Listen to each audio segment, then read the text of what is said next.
Andrew Shulz is a comedian on the internet.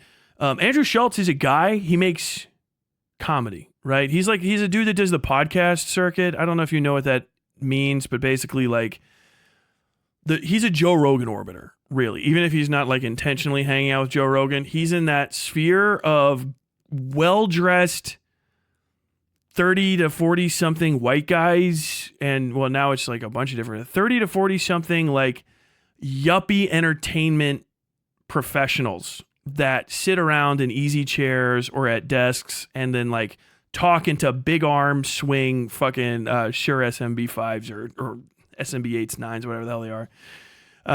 And have like conversations and then just populate people's newsfeed with hot takes. Andrew Shulz did one sometime like last week where basically he said like, I'm not afraid of Kendrick Lamar. I would like sexually assault him in real life. Like I could see myself like sexually assaulting Kendrick Lamar, which is a wild thing to say and kind of rank. It wasn't like particularly funny. I don't know if we'll see this again.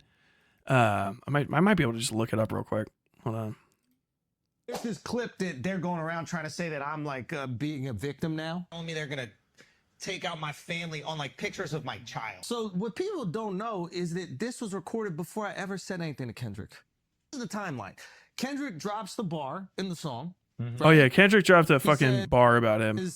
Don't talk about black women, that's law, to white comedian. Then he tells people to slide on the black dudes close to him.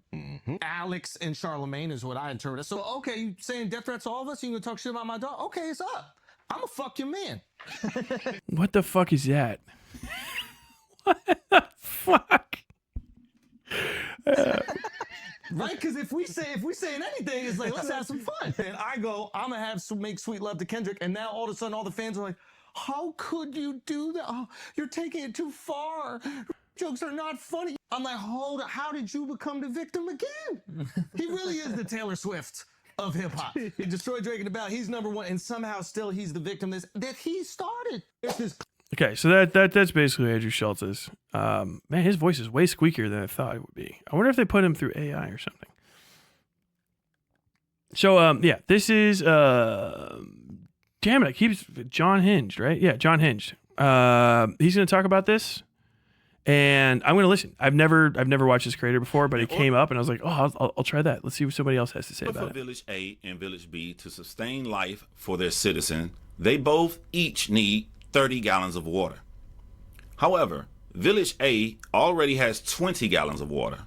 Village B has no water at all. He looks like a carpetbagger hipster. Gallons of water. Remember, they both only need 30 gallons, and Village A already has 20. Village B has none. You have 40 gallons to distribute to both villages. How do you divide your 40 gallons of water between Village A and Village B? Now, out of all the sickening things that's too much math that Andrew Schulz said about Kendrick Lamar, I only need to discuss two of those things in this video to show you not only a horrific human being, but just how divisive we are as mankind, how we lack empathy in putting ourselves in other people's shoes for our own financial gain. So the first thing I'll get out the way really easily, and it was about R. Kelly. He purposefully lied to you all because he already has the information to know that Kendrick Lamar never took up for R. Kelly, but he needed that in order to make Kendrick Lamar look like a hypocrite. So I'm going to show you all that Andrew Schulz is an actual hypocrite.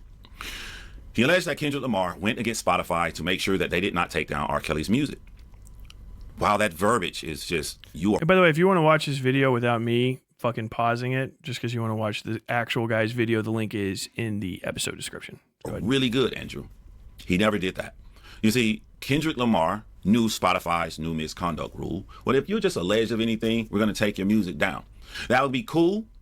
Not take that back. That still wouldn't be cool, because if you leave something that vague and ambiguous, it opens the door for Spotify to just pick each person out at will instead of being evenly distributed across the board, which is ironically funny enough, since Andrew's biggest claim in this video is that he's going to do stuff evenly across the board. I'm going to call him out on that also. So is it even? Is it even? And when we got people like Ted Nugent, Elvis Presley, who married a 14-year-old girl, and other celebrities who sexual assault with underage girls, and they're music on Spotify. So this is a call for Kendrick Lamar to be even. Hey, take everybody down that did that. Or show me how you're choosing one person over the other when they all have done it. Because if you're picking and choosing, that means that you're only using this as an excuse. The real reason Spotify made that rule is so that they can have good graces with everybody. That's it. That's all every company ever cares about. The companies don't have moral obligations. When they use these as an excuse, it's just an excuse. The difference between Elvis Presley and R. Kelly is that R. Kelly was recent in our face, so the news was putting negative publicity on R. Kelly, as they should. So since he's getting negativity, remove R. Kelly. We don't actually care about underage girls because we're totally fine with the grown man marrying a 14-year-old girl. So on the hypocrisy of Kendrick Lamar, he was actually incorrect on that. What about your hypocrisy? Do you care about sexual assault, Andrew? When you come out here and you say, you make the conscious decision that I'm going to open the floodgates on Kendrick Lamar. All these people are scared of this guy. I'm not, so I'm going to open the floodgates. You got to make sure that you have no skeletons in your closet, mister. Because do you actually care? Let's take a look at this clip.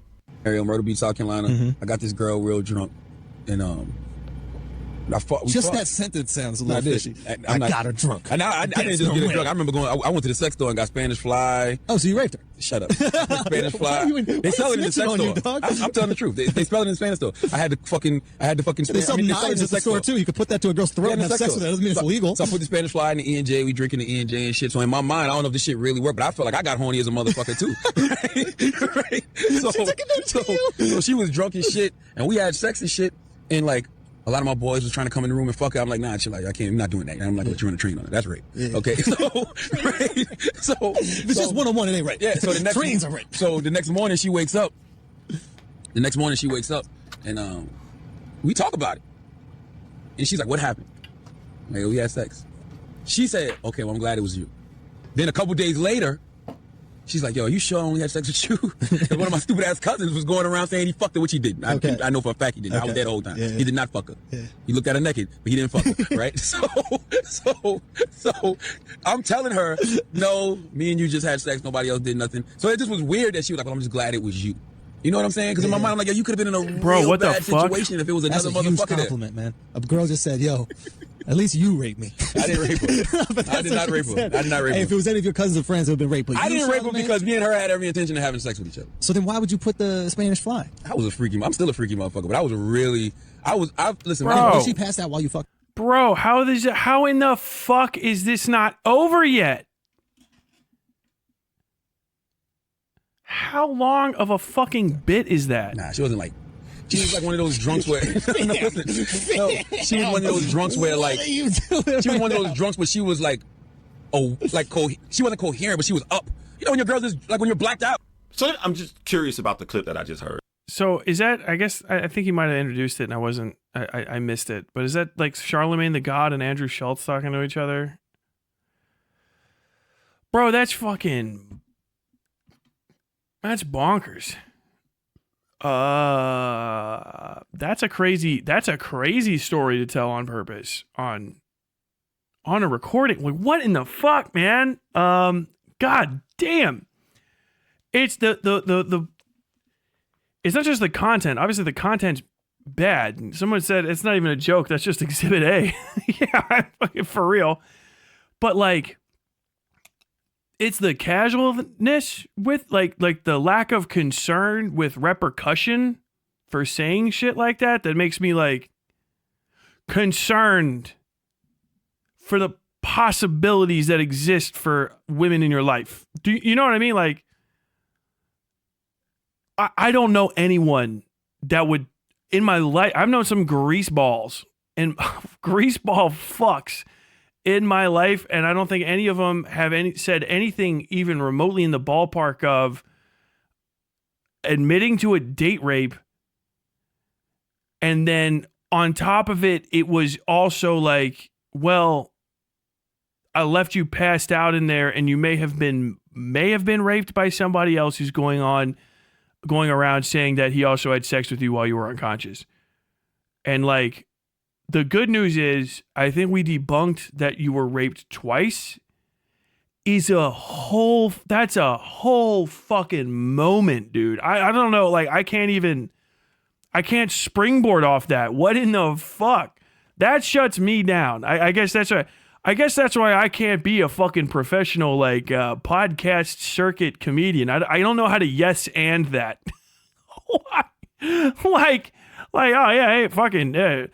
Thanks for telling me that story. By the way, shout out Casper Mattresses, our sponsor for the day.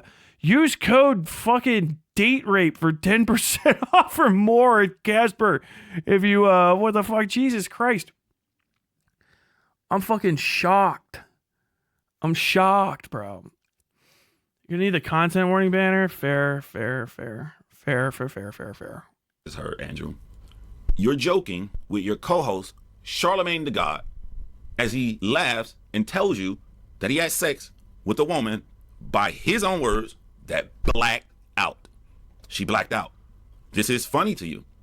It looks like in this clip, you're trying to save Charlemagne. You don't actually care what took place. You just don't want him to look bad to the public, which means you don't really care about it.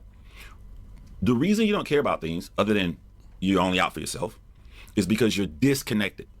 And not only are you disconnected, but when you're disconnected from something and you're gaining success while being disconnected, you have no incentive to care unless you have morals. You're never close and personal. I find it funny that the woman that Charlemagne is talking about in that clip is different from another woman that alleges that he sexually assaulted her.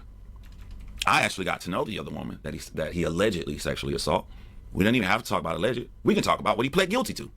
Charlemagne the God, the adult male that took a 15-year-old to an adult party on a base, purchased alcohol for her because he pled guilty to that lesser charge, where men sexually assaulted her. Multiple men, over and over.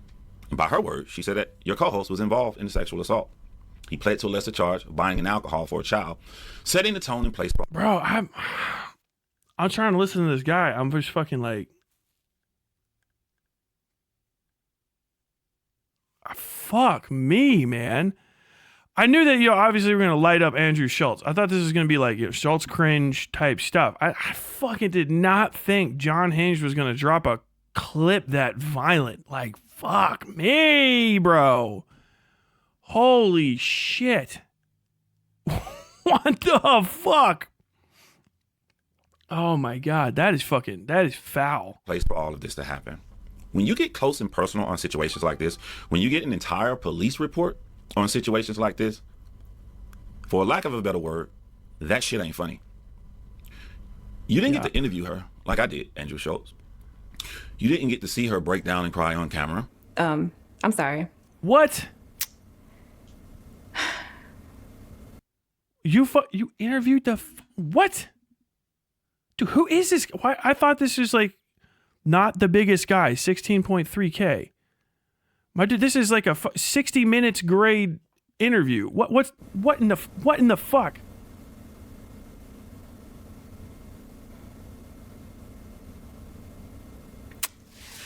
I hate talking about.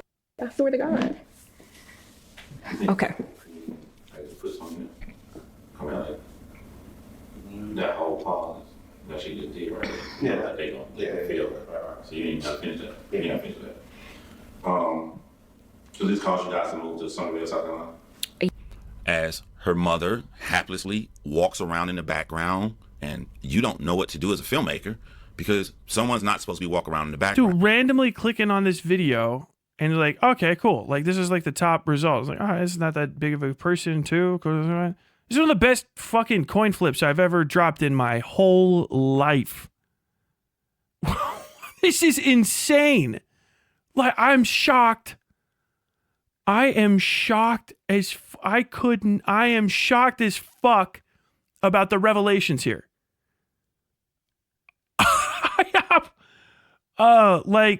Go give this guy a view. I'm gonna say it again. It's Jonhinged. The link to this is in the episode description. But you don't want to interrupt her from saying these horrific things that's happening to her, and she's in her zone. You didn't see that. You didn't see when I told her for the end of this, for the first time in over a decade, I want you to look at that camera, and I don't want you to say what happened to you. I just want you to look at the camera and say what you say directly to Charlemagne the God. As I'm in the room, you can hear a pin drop on a soft carpet. My business partner is in the room. Star from the Morning Report is on his way in the room. And she looks directly at this camera. And I shit you not, she transformed. And what she said was so heartbreaking. And what she said was so chilling. I felt like I was being assaulted. And I had to step out of that. And I had to say, this didn't happen to you, John. But everything you're feeling right now, as I can put myself in the room in that party and every place that she's describing, this actually happened to her. She was so focused and locked in. When Star from the Morning Report came down to bring us food and he had no idea that she was filming this, the face she made is like she snapped out of a trance and turned really quickly to look and see what that noise was. And it's like, it was almost like she left her body, and when she heard Star walk in, it came right back in. I've never seen something so powerful in my life. And to witness this and stories from other people, how dare you laugh and joke around with sexual assault while trying to call somebody else a hypocrite. You piece of shit. The other thing I want to address, Black women in general. People would think that what you said about Kendrick Lamar and what you do to him, whether he consensually gives you permission or not, was the most damaging thing that you said. But it wasn't to me, because I knew when you said that, you're going to receive immediate backlash. The most damaging thing is something that people will follow you and you will receive no backlash for, which is when you said this. The reality is the second that you make a group protected, everything else becomes racist. You're either racist to that group or you're racist to everybody else. Now, I asked you guys a question. Oh, there you go. See the guy, Jesus. I just try to bring some lightheartedness. Is Andrew Schulz just the guy from that one British dude's comedy special? It's just like perfect. I'm just a comedian. No, it's a joke. No, it's not funny. Well, I don't know. He's having a freak. I can't even think of it right now. I'm so scattered. I'm shocked. I'm shocked by the content of this video. I didn't know how big of a fucking dick fucking Andrew Schulz was. Like, he's just from the unfunny motherfucker circuit. You know what I mean? It's like it's like the new hack comedy generator machine, right? Once upon a time, you used to have the next big stand-up comic fucking show, whatever the hell that was, and you get some like guy of the moment hacks out of it. But now it's like, yeah, you could just, if you have a hack motherfucker that just does like a racist joke or does like some like, oh hey, it's just, okay, I'll say it. You got to throw your hands up. I'll say it. But there's like no punchline. It's just like you're just saying the most out of fucking pocket thing. Period. It's just non sequitur humor. That's just the non sequiturs. No one thought I was going to talk about sexually assaulting Kendrick Lamar today, and then I did. Goddamn.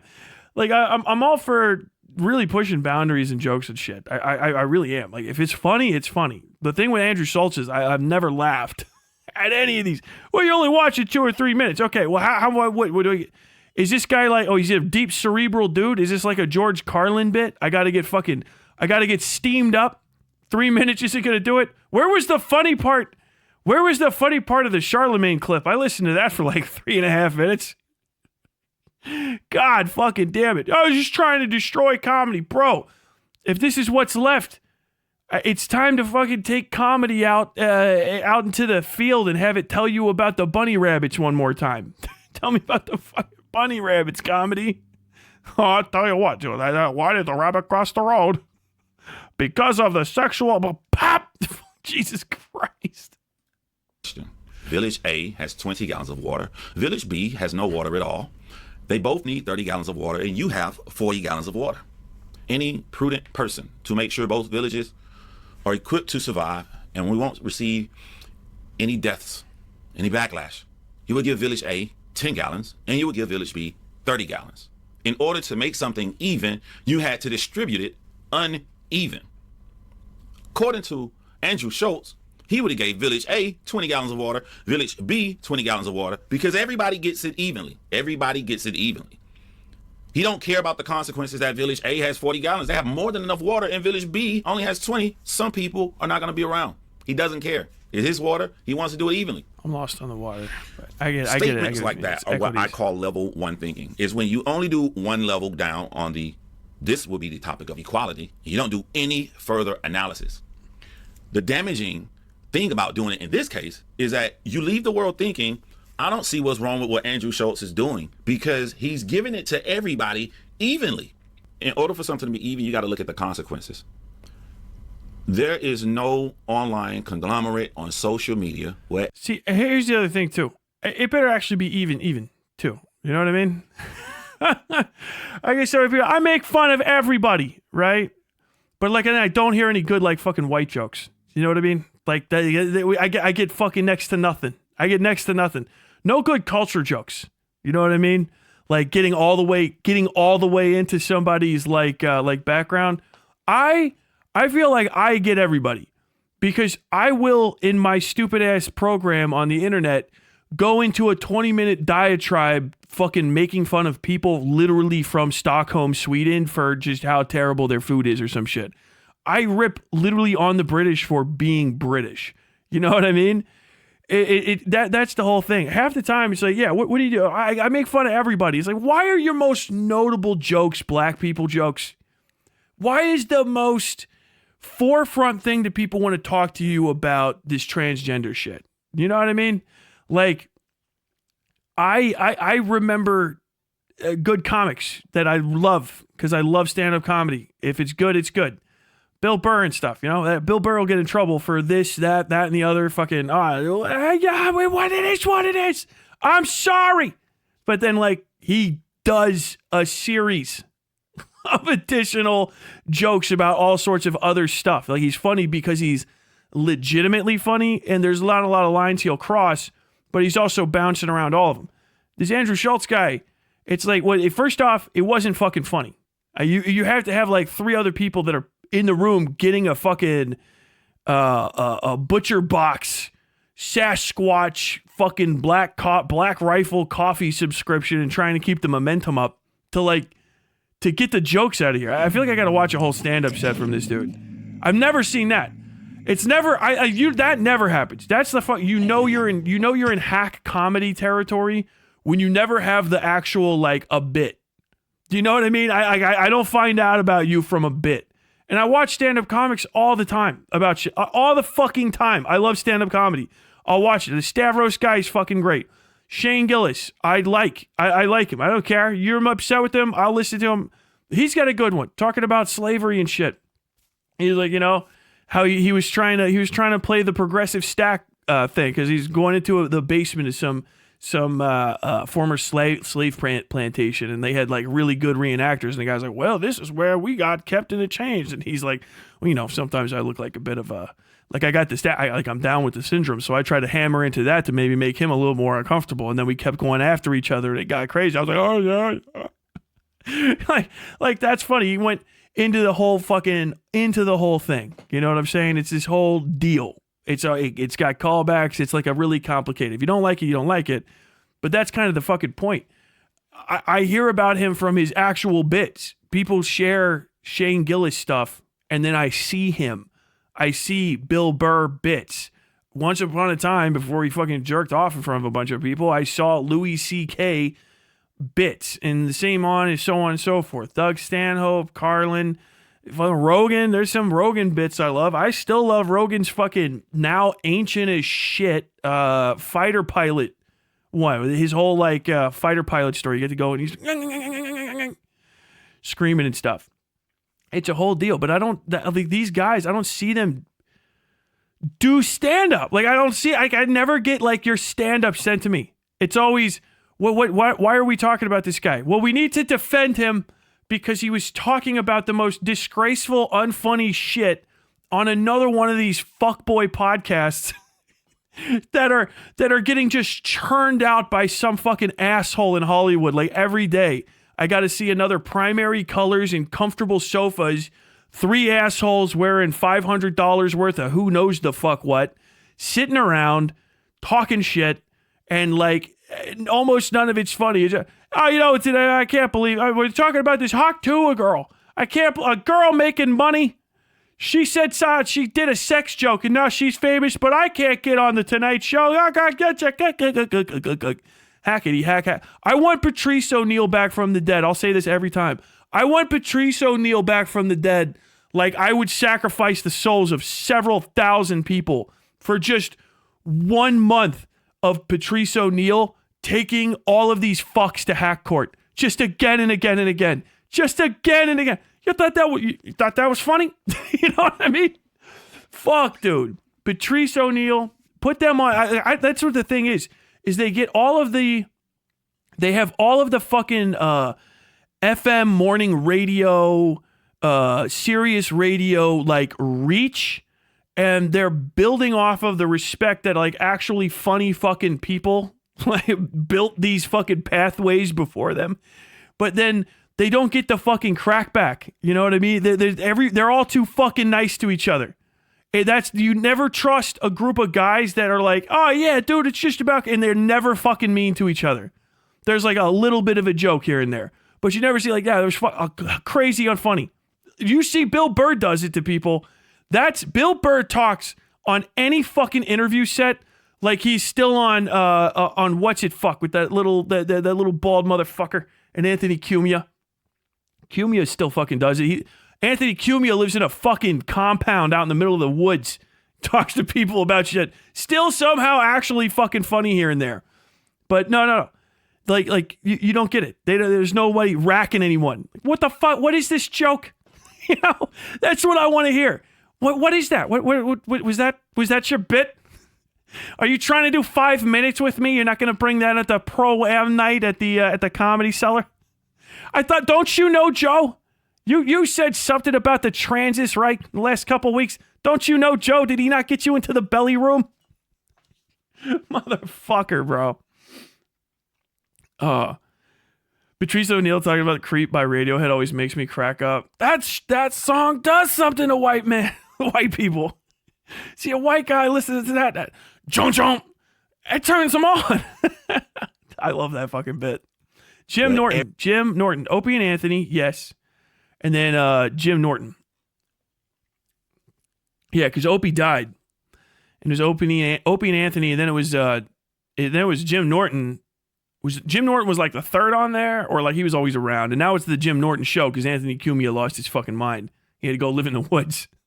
Anthony Cumia is like Dale Gribble if Dale Gribble like tried to write a solid like 5-minute set here and there. Little Jimmy. Dude, Jim Norton is 10 out of 10. Is he not? He's not dead yet, is he? Jim Norton has looked like he's fucking 55 since he was 20. You ever let that guy go? You can't let Jim Norton get serious. I don't know if you ever listened to those radio shows. I had him going in my fucking ear for like ever when I was doing old stuff. You know, before I started listening to shitters, before I started listening to low value small commentary shitters and fucking DGG and Vosh, I was listening to some of those high tier fucking comedy ever made. They just have Patrice O'Neal, hours of Patrice O'Neal talking about fucking anything online for free. I think the whole channel is like the School of Patrice or something like that. Just all of what these guys think they are. They're like, oh yeah, you know, I'm a little transgressive. I like to push the boundary. Fucking, that's what Patrice O'Neal was, because he was too fucking fat to sit inside the boundaries. So he's outside of all of them at once, winning the entire time. My favorite comment about Patrice O'Neal is from fucking Bill Burr. He says, yeah, every year I got to do the thing so I can keep Patrice O'Neal's family alive because he wouldn't stop eating sugar because Patrice O'Neal died from diabetes. Like, but he would do the same for you, is what somebody said when he says, no, he fucking wouldn't. He wouldn't have done it. He would have looked at me in the ground and walked away and had a quarter pounder and forgot I existed. He would have forgotten me the day I died. He might not have even shown up at the funeral. Fuck yeah. Dude, we got to bring the Bill Burr shit back, man. Somebody that's actually got chops, that's fucking funny. Every time I will turn on. If I want an uncomfortable hour, I will turn on him fucking eating Ethan Klein alive. I love that shit. That is so fucking good to me. That is like pure pure to the fucking veins grade fucking horse, bro. I'm on cloud 9. It is the best shit ever. Because Ethan Klein's like, all the rest of these, he's just a little internet shitter. He's never scrapped. He never did like AM, FM radio. You know, never did like a day on stage.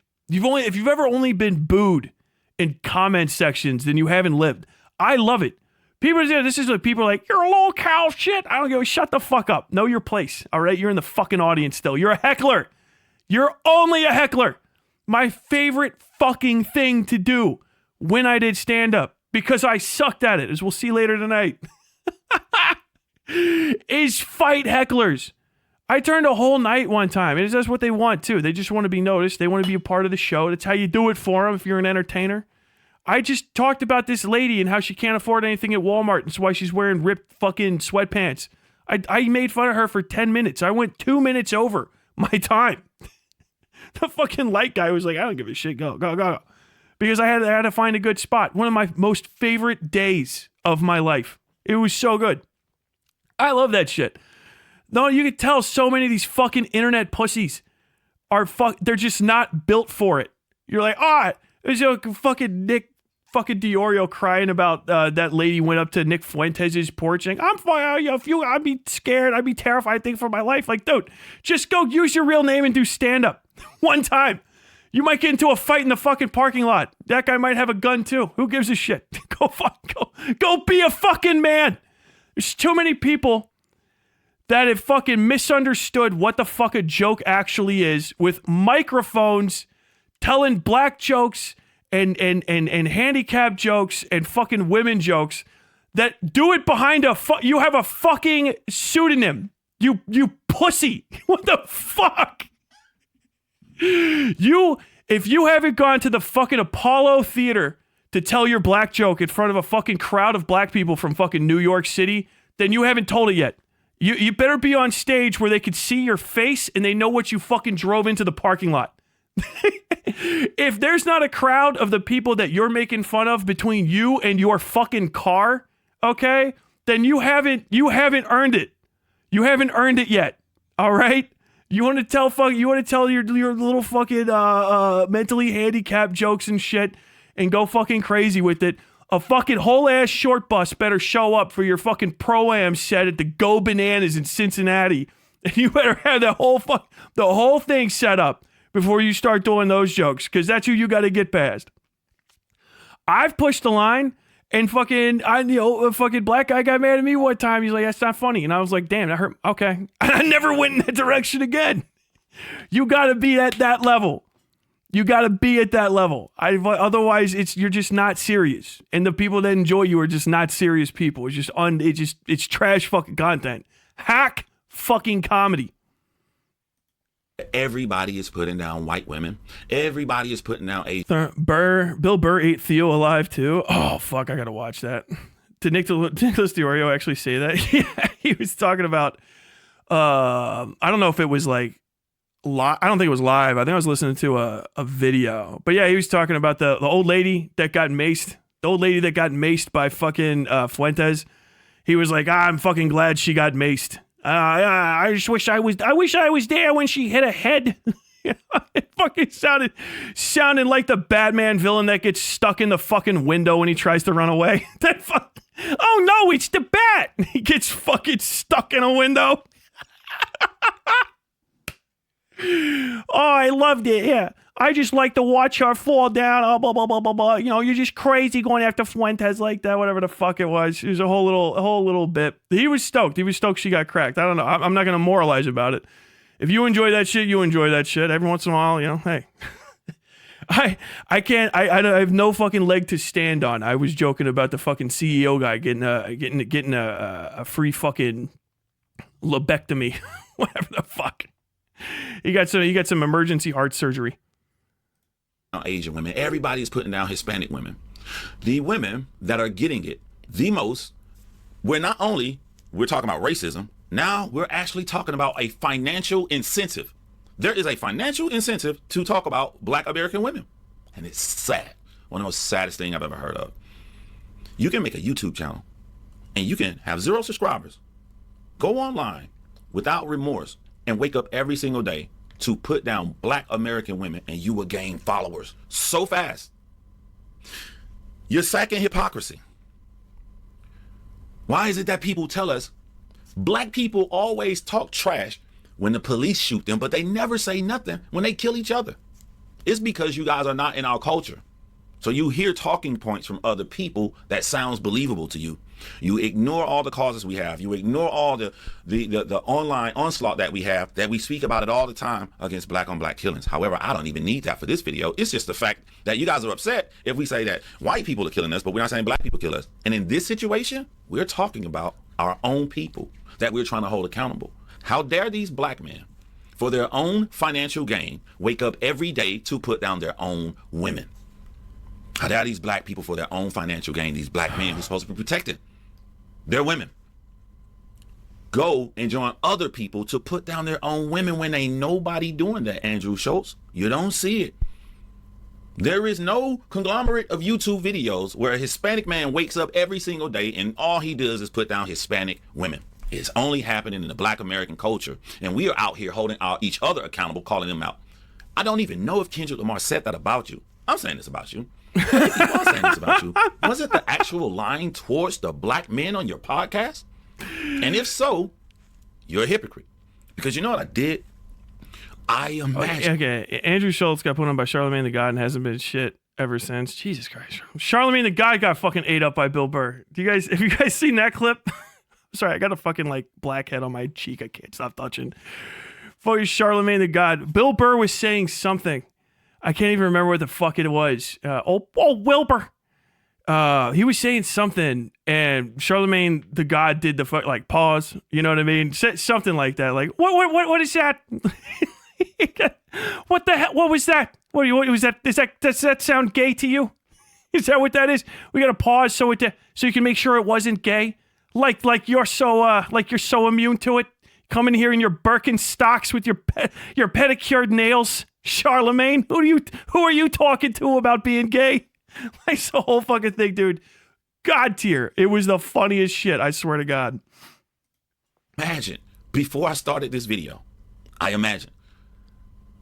So what you're saying is Wendy Williams is the small, the little like thing, right? You knock Wendy Williams talking to Charlemagne is like, and it's the dominoes all the way up to Andrew Schultz saying he's gonna fucking SH Kendrick Lamar. Grandfather. Here's the thing. I keep pausing and unpausing this guy. That's a crazy thing. Like, I wonder if there would be some, like, would he whine if there was repercussions about it? Because I know I heard he's like, oh, there's enemy death threats and shit. Like, first off, yeah. But like, yeah. Like, yeah, they're going to, because there's like a whole thing. First off, like, you're a white guy talking shit about a black guy in a specific kind of way where it's like very clearly like, that guy said, stop doing the racist shit. And black guys stop laughing along with this white guy that's bringing down black women. That's going to get people, if you respond to that with, I would rape you, that's going to put you in a position where people are going to say some pretty fucking crazy stuff. They're going to think thoughts about you. That on top of, like, I don't know, do you work and live in Los Angeles, California? You know what I mean? Like, he's connected to people there, like, legitimately, like, he's like in a set. You know what I mean? Whatever the fuck. Pyrus and shit. I wouldn't do that. If Andrew Schultz got fucking absolutely jumped, that would be fucking hilarious. Because you got to earn it. You know what I mean? You got to earn it. I would say you could say anything you want then. I'm like, hey, no one ever give this man flack again for that joke. Why? Because he got fucking stomped in a parking lot by 7 guys that heard it. And now he's on his way. He's on his way through the hospital. He took his lumps. All right, that's your joke now. You got it. Earn it. You know what I mean? All these motherfuckers want to I want to tell jokes. I want to say everything. You won't make a single sacrifice to do it. Dude, just go scrap in the parking lot with somebody. Go fight someone. You know what I mean? You want to sit on couches and shit and just say whatever the fuck comes to your mind while you're hidden inside of a house and then someone comes up to you, or you're like, hey, dude, I think that what you said is fucked up. If I see you out there in the streets, it's on sight. You know what I mean? And then people, you're crazy.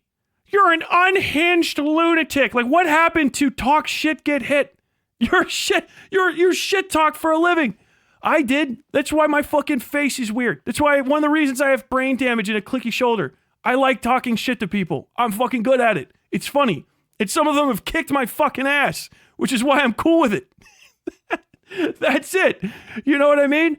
If I fucking talk shit to you and it ends up being like, all right, we'll fucking come out, whatever, you know, fucking find me at TwitchCon and stuff, and we end up in fisticuffs in fucking Alley 7 fighting in front of somebody that makes long Furbies. Pop, pop, pop, pop, pop. That's completely reasonable. If you go around talking shit, especially if you're fucking talking shit about a whole race of people, and they fucking say like, hey man, I'm not gonna lie, I took offense to that, I'm gonna stomp you. That's on you. This is America.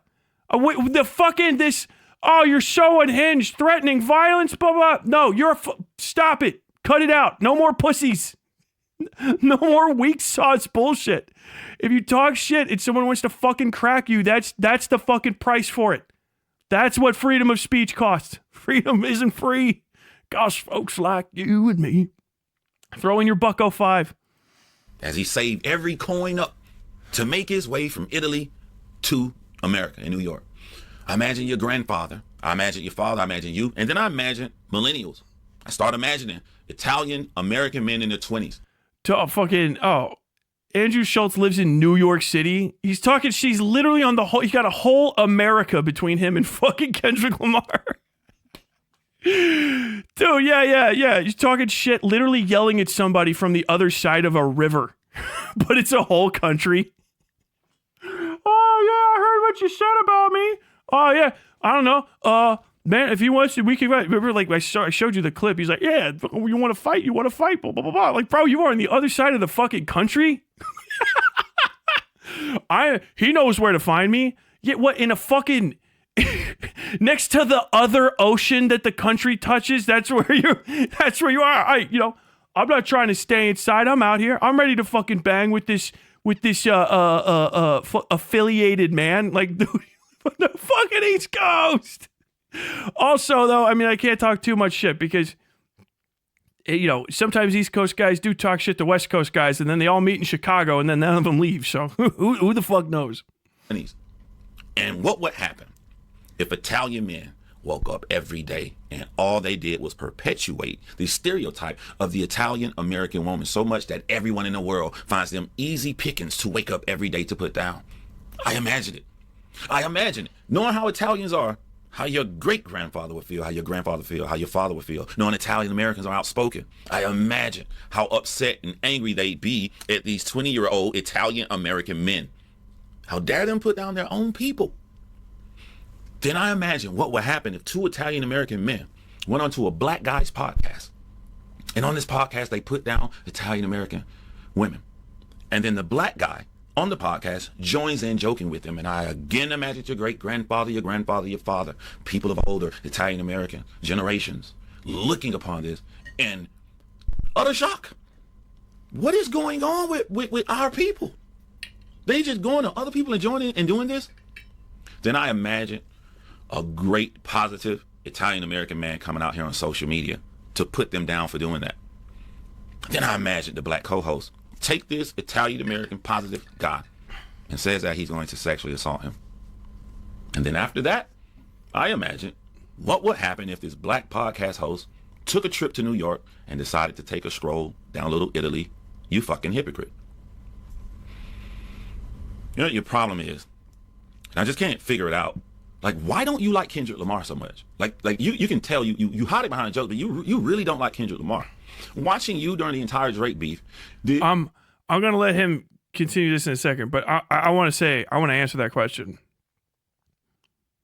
because the Kendrick Lamar thing wasn't that big of a deal until Kendrick Lamar said, like, I don't know, some of these people, Drake included, are using their wealth and success in order to sexually assault women.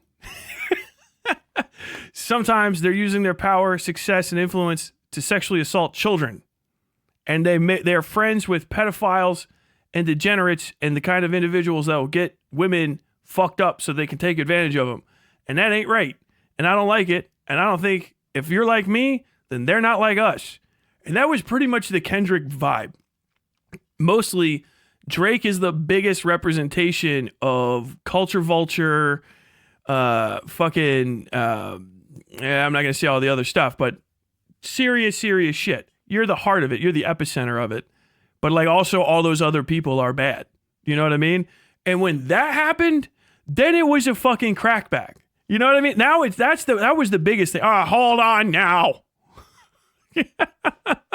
We all thought the Millie Bobby Brown thing was weird. And it's strange for a single man that sings about fucking all the time and does drugs to reach out to a child on a TV show about children and see if she wants to hang out. That is strange. But you don't go calling that fella a pedophile on suspicion alone. What the fuck? Yeah, you don't. I don't give a shit. Just be above board. If you're an adult, grown man, this is hard to explain to people I think that are in their 20s because the older I get, the more it just fucking hits. I'm 37. Drake is, I think, older than me. If you're trying to hang out with fucking 18, 19-year-olds, you're fucking weird. You're weird, right? Everybody I know that's my age that has kids wants to get away from 15 to 18-year-old children. They're like, I'm going to go crazy and I'm going to murder my own child because I can't stand them or their friends. They stink and they're fucking irritating and they don't have anything to talk about. But then you're like, oh yeah, no, this is a guy that just wants to hang out. He wants to have cool parties with barely legal teens. He has a lot of conversation, a lot of weird raps and stuff. At a certain point, you can become too fucking weird. And that gets called out. Do you know what I mean? Like that you're just you're extra fucking on top of it weird.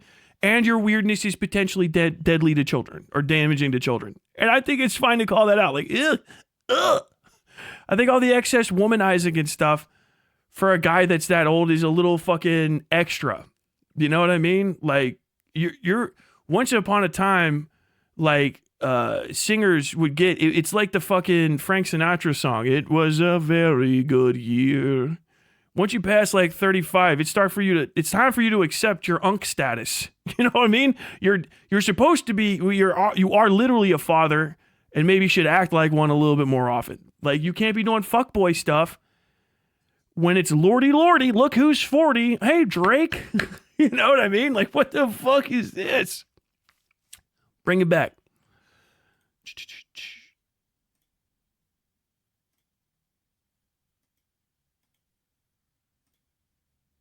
Bloop. All right. You would say Kendrick Lamar is a liar. He's just making up these lies.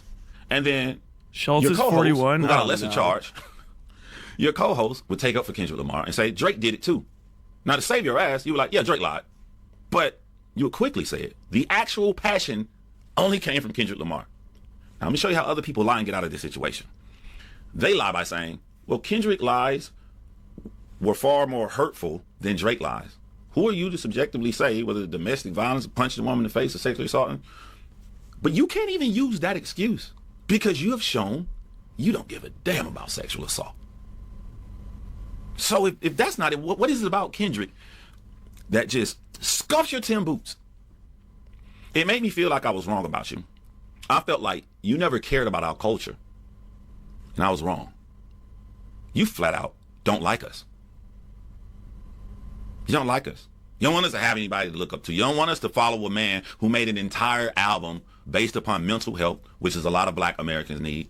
You don't want us to follow a man who's about to do a pop-up concert, and between each set, he plays a homemade video that he made teaching financial wealth, financial growth.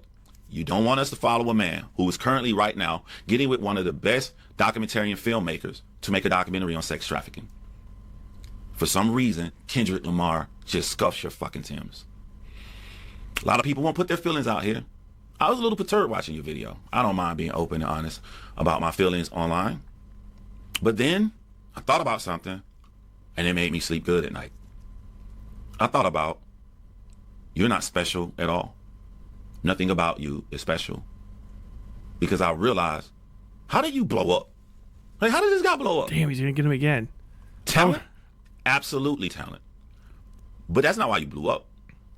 I see your talent because you're so quick with it. That's something that cannot be taught. You're either born with that or you aren't. We'd love to see you in a barbershop roasting. You'll hold your own fairly well because you are talented. But you don't blow up from talent alone. For every Michael Jordan you see, there's a kid that was balling in Rucker Park that would wipe the floor with him. For every Michael Jackson you see doing the moonwalk, the little black kids in the 80s that he stole the dance from, dance 1,000 times better than Michael Jackson. So it isn't talent alone. You got to have these opportunities. You blew up because you, in fact... Okay, wait. Did Michael Jackson didn't steal the moon? Michael Jackson like dance like crazy. You guys ever seen Michael Jackson dancing with fucking Cher when he's like 10? He's just doing all that shit. Michael Jackson's from Gary, Indiana. I don't know. There's not much that he stole. man got beaten, left in a fireplace. Fact, became partners with a black man in our culture who was accused of some horrific things that you don't care about. When you had this as your biggest platform, you were very respectful to the black American community. When you would say something that was unintentionally out of pocket, you would apologize for it. You would openly sit there as Charlemagne would bring other guests on and they would teach you more stuff and you would start to see things from a different perspective. Nothing wrong with that. That's what we like. It's just weird that once you grew bigger to where you no longer needed our community. He was taught the moonwalk. He didn't invent the moonwalk though. I don't even know how. Can you even like? I don't. The moonwalk has to be like actually like 1 billion years old. I guarantee it's one of those things where it's like, you know how you see like breakdancing and you're like, you see the people do the one spin where their legs go crazy and they bounce off their back and you're like, wow, man, that's like a revolutionary dance from the 1980s. And then if you look at like ancient grainy black and white footage from the early 1900s, like Russians were doing that. It's like a basic type of dance for them. One of their little goofy things. It just looks different.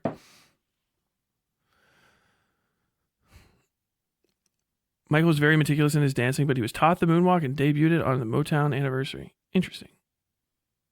I wonder if it's just like, is it like inventing the moonwalk? Whoever did it, I don't care. But like, or is it just calling it that? That shit has to be old as fuck. That you stop doing this. I don't need them anymore. I'm going to say whatever the hell I want to say. You weren't saying what the hell you wanted to say before. Makes me look at you no different than a Kid Rock or a Miley Cyrus. Benefit off our backs and our talent until you don't need us anymore. That is the definition of a culture vulture. But that's not what really blew you up. What really took you off to where now you can sell out arenas is the mere fact of February of 2020. When the entire world was stuck into their homes, you used that talent to get all eyeballs on you. How's that bad, John? I imagine you, who have shown that you don't give a damn, you're just out for self-gain. I imagine, right before I hit the record button, I imagine you, Andrew Shulz, holding a crystal ball in your hand. And the crystal ball told you, you have the power to save the world. If you rub this crystal ball, we would wipe the new form of this bird flu from the history books. You wouldn't do it. In order for you to sell out arenas and be where you are, you did it off the backs of 7 million people who died across every race, nationality, and country there is on this planet that you roast evenly. So the next time you think you're fucking special, just think it took 7 million fucking people to die for you to get where you are to sell out 15,000 people in an arena. And when it comes to comedy and when it comes to sexual assault, remember the words from one of our greats. And rape is never funny, no matter who it happens to or what the circumstances are. Ooh. Got Cat Williams. That was a good video. All the best games that are being made right now are like little. Shh, I will drown you. That was a crazy video. I'm glad I watched somebody that has some connection to the industry and to that little subsection of entertainment as well too. I mean, obviously a black dude talking about it culturally is good, but like that dude seems to have a pretty solid handle on the entirety of the situation. A really strong connection to he interviewed the lady that's from that Charlemagne clip. Is crazy. I wonder where that's gonna go. In order for definitely throwing Jonhinged a sub. That video has only got 37,000 views in a week. And it is pretty fucking awesome.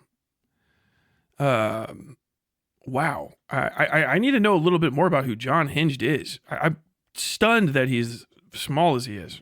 Must be like former MMA, boxing, and battle rap analyst. Now is discussing anything. What? Who is this guy? Who is this fella? Yeah, man, he's just putting out content. I gotta start watching me some Jonhinged. That's like one of his biggest videos is at 37K. What the heck, man? I need to know more about this individual. But yeah, solid video. Very, very interesting. Damn.